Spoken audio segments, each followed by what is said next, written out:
এখন থেকে আপনার প্রিয় সিরিয়ালগুলো ফ্রিতে দেখুন এক্সক্লুসিভলি শুধুমাত্র সান নেক্সটে। এখনই অ্যাপ ডাউনলোড করুন। ডক্টর মল্লিককে ফোন করতে হবে। আমার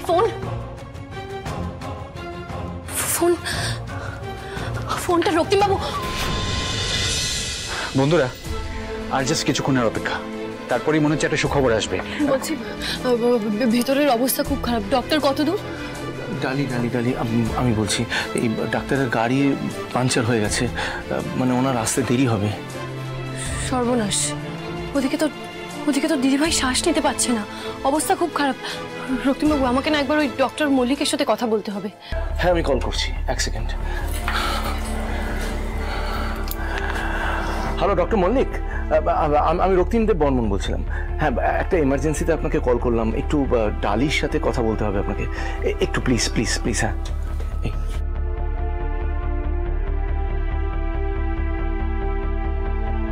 অর্ণব, তোরা তো জানিস, দেখ আগের দিন রাতে যে ঘটনাটা ঘটেছিল এটা পুরোটাই অ্যাক্সিডেন্ট। তোরা তো ছিলি, মিমি ওখানে রাজাকে বাঁচানোর চেষ্টা করছিল, তোরাই তো সাক্ষী, বল ছিলি তো?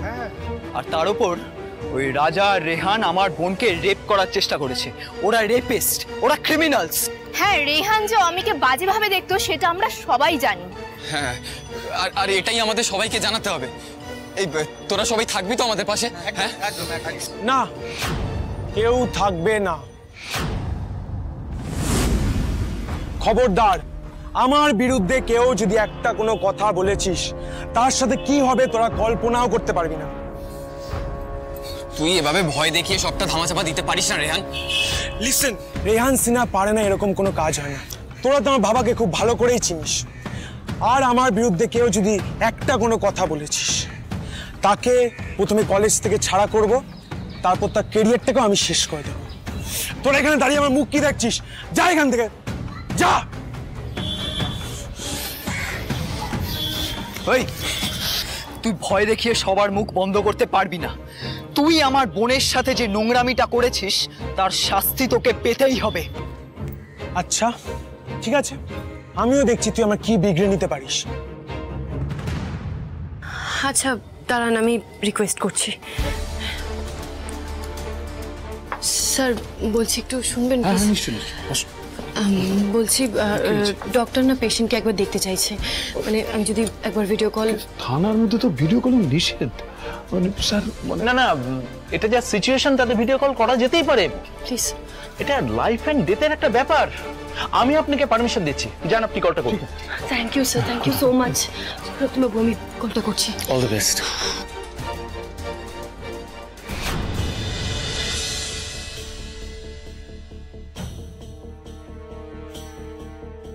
হ্যালো, হ্যাঁ ডক্টর মল্লিক, পেশেন্ট একদম বার পাচ্ছে না, একদম এলিয়ে পড়েছে, কিচ্ছু করতে পারছে না, পুশ করতে পারছে না, প্রেসার দিতে পারছে না। আপনি প্লিজ কিছু একটা করুন, আমি বুঝতে পারছি না আমি কি করব। ডালি ইমিডিয়েট অক্সিজেনের ব্যবস্থা করো, নাহলে কিন্তু প্রবলেম হতে পারে। অক্সিজেনের ব্যবস্থা করতে হবে। রক্তিমবাবু, বলছি স্যার, অক্সিজেন সিলিন্ডার পাওয়া যাবে? থানায় অক্সিজেন সিলিন্ডারটা তো নেই। মানে না, আমাকে যদি আধ ঘন্টা সময় দেন তাহলে কিন্তু জোগাড় করা যেতে পারে। হাফ এন আওয়ার সময় নেই তো। স্যার বলছি, আপনাদের কাছে প্লাস্টিক জিপার ব্যাগ বা বড় প্লাস্টিক এই ধরনের কিছু আছে? আচ্ছা, ওটা আমাকে বলুন না, আমি অ্যারেঞ্জ করছি। আমি ফোন করছি। আপনি ফোন। আমার যে জিনিসগুলো লাগবে সেগুলো হচ্ছে প্লাস্টিক জিপার ব্যাগ। আচ্ছা,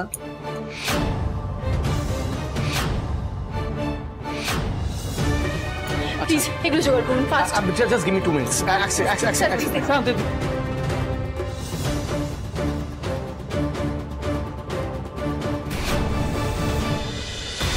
ভাই, যেভাবে রেহান অর্ণবদের ভয় দেখি গেল, আমার তো মনে হয় না ওরা আর মুখ খুলবে। অরিত্র, আমারও সেটাই মনে হয়। কিন্তু আমরা কি কিছুভাবে তোর মিমিকে কিছু করতে পারবো না? না, করতেই হবে। দরকার হলে আমি নিজের ঘাড়ে সব দোষ নিয়ে নেবো, কিন্তু মিমি বিনা দোষে শাস্তি পাবে না। অরিত্র, এতে তোর মিমি বেশি কষ্ট পাবে। আমার মনে হয় আমাদের অন্য কিছু একটা করা উচিত। আরে অন্য কিছু কি করবো তুই বল? আরে অন্য কিছু আমি কি করবো তুই আমায় বল। দেখ ভাই, একটা নির্দোষ মানুষ শুধু আমাকে বাঁচাতে শাস্তি পাবে, আর সেটা জেনেও আমি মুখ বুজে থাকবো, এটা আমি পারবো না ভাই। I am sorry, it's not possible.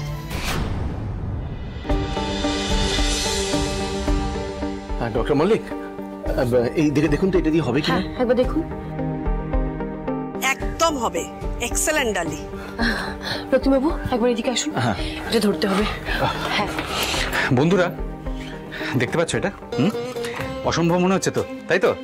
কিন্তু না, বৌদি একটা সামান্য জিপার ব্যাগের সাহায্যে ভেতরের পেশেন্টকে অক্সিজেন দিতে চেষ্টা করছে, সেই ব্যবস্থা করছে। My god, this is just mind blowing. এই জিপার ব্যাগ দিয়েও নাকি টেম্পোরারি অক্সিজেন সাপ্লাই করা হবে? সত্যি এক্সেলেন্ট আইডিয়া। এইটা শুন তো, বলছি যে এটা দিয়ে কি আদৌ হবে? হ্যাঁ রক্তিমবাবু, আচ্ছা আমি আপনাকে বোঝাচ্ছি। দেখুন, সিপিআর যেমন একটা প্রসেস, এক্স্যাক্টলি এটা একটা প্রসেস। আমাকে ডক্টর মল্লিক সবটা বুঝিয়ে দিয়েছেন, আমি সামলে নেবো, চিন্তা নেই। অল দ্য বেস্ট ডালি, আমি জানি তুমি ঠিক পারবে। Thank you so much doctor, আমি ট্রাই করছি আমার বেস্ট। আসছি, আমি দেখছি। All the best. Thank you doctor, thank you. বন্ধুরা, তোমরা দেখতে পাচ্ছ বৌদি কিভাবে একজন মা আর তার সন্তানকে বাঁচাতে আপ্রাণ চেষ্টা করছে। এখন আর শুধুমাত্র কিছুক্ষণের অপেক্ষা, তারপরেই হিস্ট্রি। ভাই, খবরটা সবাইকে জানাতে হবে, সত্যিটা সবার জানা দরকার। জানা দরকার, কিন্তু কিভাবে অরিত্র? আরে ভাব না কিভাবে। কি ভাববো আমি? এক মিনিট।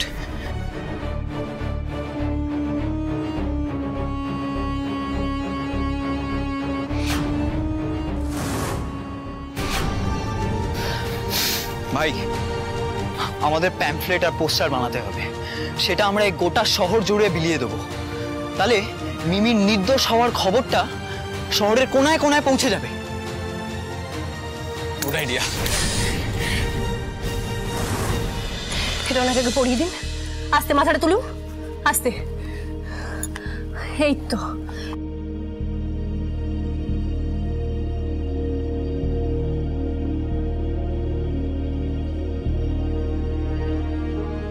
হ্যাঁ, এবার দেখুন, আমার কথা মন দিয়ে শুনুন। আমি যেভাবে বলছি সেইভাবে আপনি করবেন, ঠিক আছে? এটাকে ধরে হালকা হালকা করে প্রেসার দেবেন, এতে উনি অক্সিজেন পাবেন, ঠিক আছে? দিদি ভাই, তুমি আমার দিকে একবার তাকাও, আমি যেটা বলছি মন দিয়ে শোনো। ঈশ্বর আমাদের পাশে আছে, তুমি দেখছো তো, বলো সব মুশকিল আসান হয়ে যাচ্ছে। প্লিজ হাল ছেড়ো না, একবার আমরা ট্রাই করি। হ্যাঁ, একসঙ্গে আমাদের পারতে হবে, এটা পারতে হবে। হ্যাঁ, একবার ট্রাই করি। পুশ করবে, হ্যাঁ, আর কিচ্ছু করতে হবে না, শুধু পুশ করবে। আমাদেরকে তাকাও, তুমি পারবে, আমি জানি তুমি পারবে। হ্যাঁ, পুশ করো জোরে।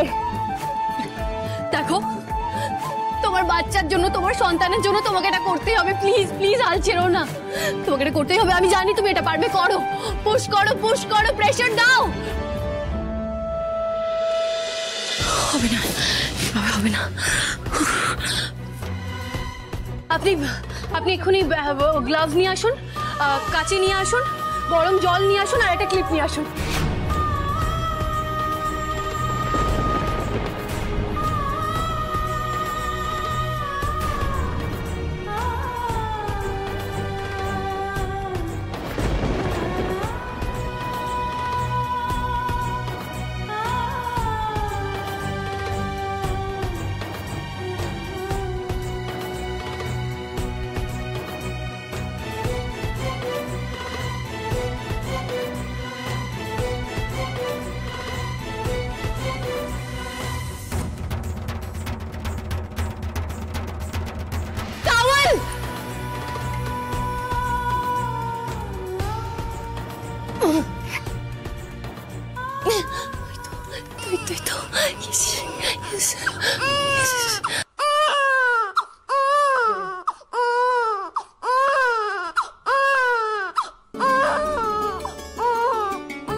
দাদা,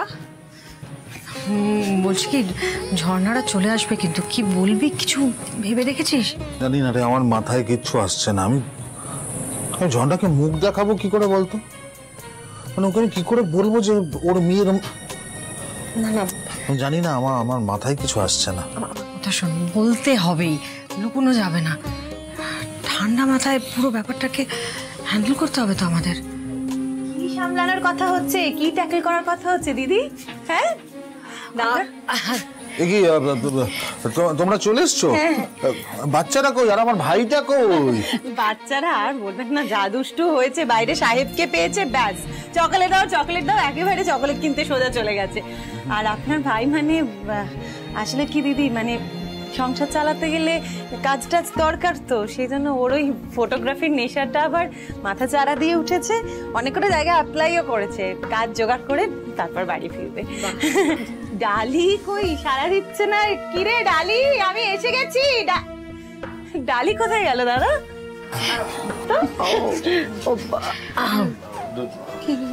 কি হলো বড় বাবু, চুপ করে আছেন? ডালি কোথায় গেছে? মানে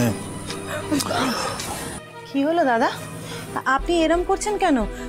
ডালি কোথায় গেল? কি হলো ডালির? বলেন না কর্তা বাবু, ডালি কোথায়? দাদা কি দিদি ওই বাড়ি চলে গেছে নাকি ডালি? দেখো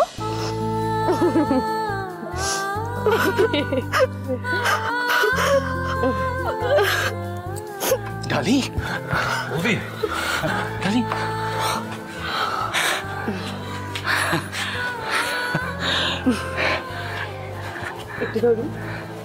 দেখি দেখি দেখি, আস্তে আস্তে আস্তে আস্তে আস্তে।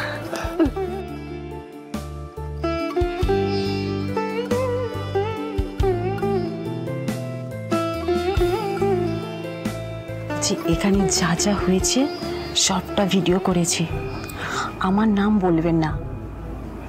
এই ভিডিওটা শুধু ভাইরাল করে দিন, যাতে ডালিকে সবাই চিনতে পারে। আমি নিয়ে নিচ্ছি, ও মাই গড, দেখ ভাই দেখ, থানার ভেতরে কি ভিডিওটা যেন আপলোড করে দিয়েছে। ডেলিভারি ভিডিওটা দেখ দেখ ভাই দেখ। বাহ, কি আশ্চর্য কাণ্ড, বিশ্বাস হচ্ছে না। এও কি সম্ভব? মেয়েটার কিন্তু সাহস আছে বলতে হবে। ঠিক বলো।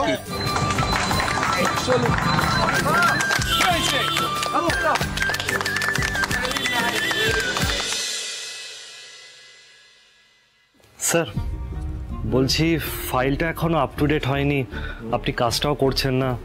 এদিকে ঘোষবাবু দুদিনের ছুটিতে গেছে, আপনি কাজটা শেষ না করলে প্রবলেম হয়ে যাবে স্যার।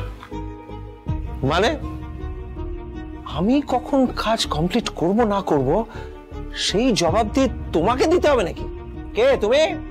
স্যার আমি তো একজন সামান্য এমপ্লয়ি, কিন্তু আপনি তো একটা গুরুত্বপূর্ণ পজিশনে আছেন। এবার আমাদের কাছে আর মাত্র 2 দিন টাইম, আপনি যদি তার মধ্যে কাজটা শেষ না করেন তাহলে আমাকে বাধ্য হয়ে স্যারকে সবটা জানাতে হবে। তারপর জবাবদিহিটা না আপনি ওনাকেই করবেন। আসলাম স্যার। করে চাকর আমার মুখের ওপর কথা বলছে। আমি যেদিন মালিক হবো না, সব কটাকে ঘাড় ধাক্কা দিয়ে বার করবো, পায়ের তলা একেবারে পিছে নেবো, পিছে। আসবো স্যার। না বাও, ও তুমি এসো এসো। স্যার মানে হঠাৎ এই সময় এইখানে আমাকে ডেকে পাঠালেন? না না, আমি তো হ্যাঁ হ্যাঁ আমি আমি আমি ডেকে পাঠিয়েছি। শোনো, আমি না ঠিক করেছি, আমার যত সম্পত্তিটা, হ্যাঁ আমার যত সম্পত্তি টাকা পয়সা আছে সব আমি আমার শালার কোম্পানিতে ইনভেস্ট করে দেবো। তুমি এক কাজ করো, তুমি তুমি পেপার ওয়ার্ক শুরু করে দাও, বুঝলে? আজ তুমি না থাকলে আমার সন্তান পৃথিবীর আলো দেখতো না, তাই মায়ের পরে যার ওর উপর সবচেয়ে বেশি অধিকার সে হলো ওর এই মাসি।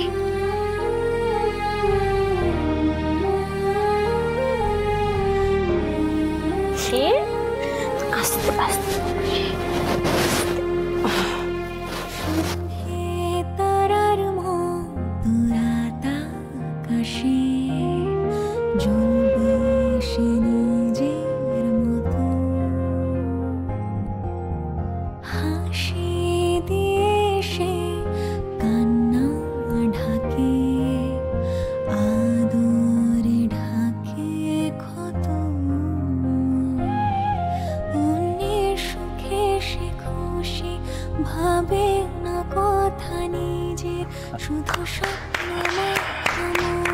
আমি জানতাম ডালি আপনি না তো হাল ছাড়বেন না হেরে যাবেন।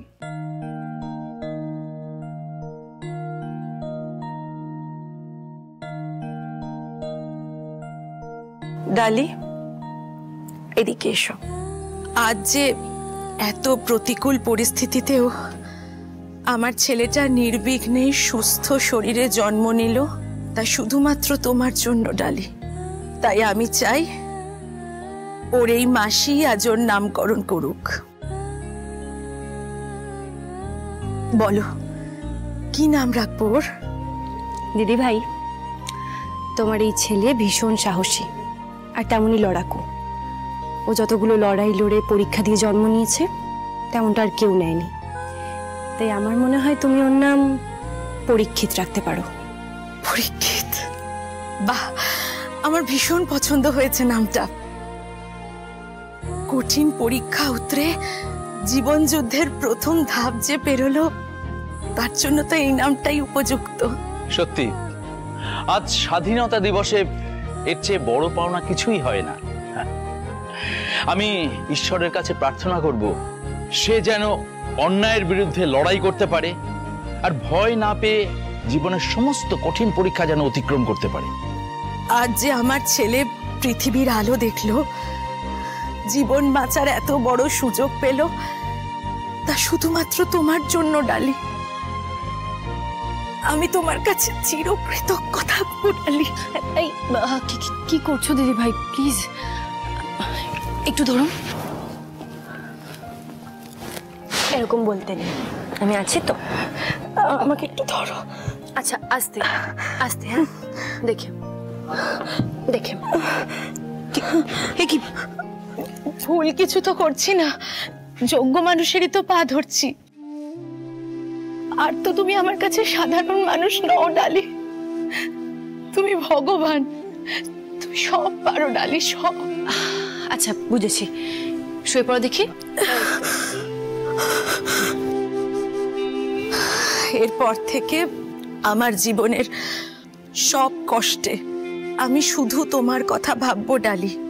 নিজের চোখের জল মুছে তোমার মতো করে অন্যের মুখে কিভাবে হাসি ফোটাতে হয়, সেই শিক্ষা আমি আমার ছেলেকেও দেব।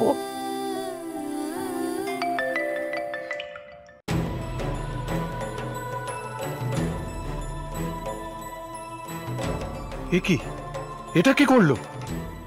এই ডেলিভারির ভিডিও সোশ্যাল মিডিয়ায় এলো কি করে? কই, আমি তো কিছু জানি না এই ব্যাপারে। আমি বারবার করে বলেছিলাম এই এরিয়াটা রেস্ট্রিক্টেড এরিয়া, এখানে ভিডিও করা যায় না। আর উনি তো বাইরে ছিলেন, তাহলে থানার মধ্যে ভিডিওটা করলো কে?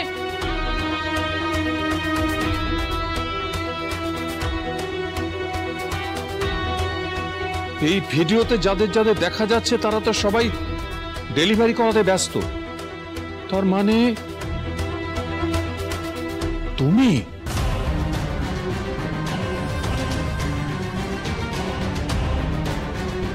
সত্যি কথা বলো, ভিডিওটা তুমি করেছো?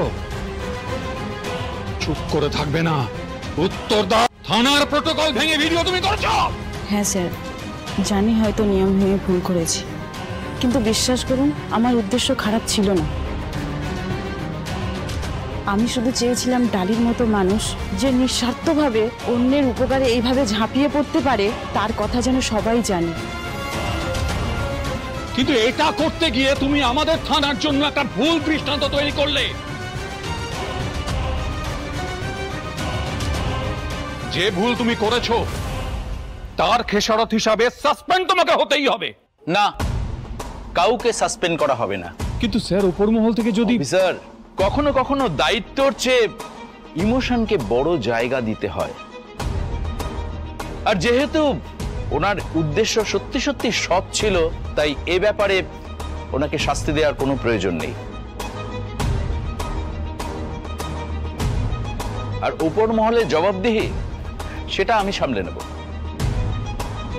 আচ্ছা অফিসার, বলছিলাম যে এই রাজার পোস্টমর্টমের রিপোর্টটা এসে গেছে কি?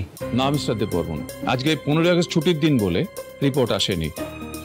আগামীকাল সকাল সকাল কোর্টে কেসটা উঠবে, রিপোর্টটা সরাসরি আদালতেই পেশ করা হবে। আমাদের মধ্য থেকে সকাল সকাল গিয়ে কেউ নিয়ে আসবে।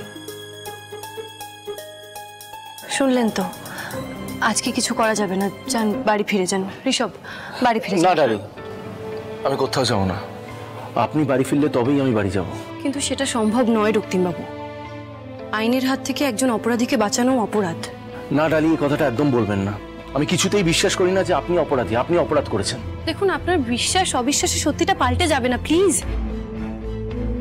শুধু মিস্টার দেববর্মন বা ওনার পরিবারই নয়, আপনার কথা আমারও বিশ্বাস করতে বিশেষ অসুবিধা হচ্ছে মিসেস দেববর্মন। যে মানুষটা কারোর প্রাণ বাঁচাতে পারে আর এত লড়াই করে একটা নতুন ফুটফুটে প্রাণের জন্ম দেওয়াতে পারে, সে কি করে কাউকে খুন করবে? এটা কি করে সম্ভব?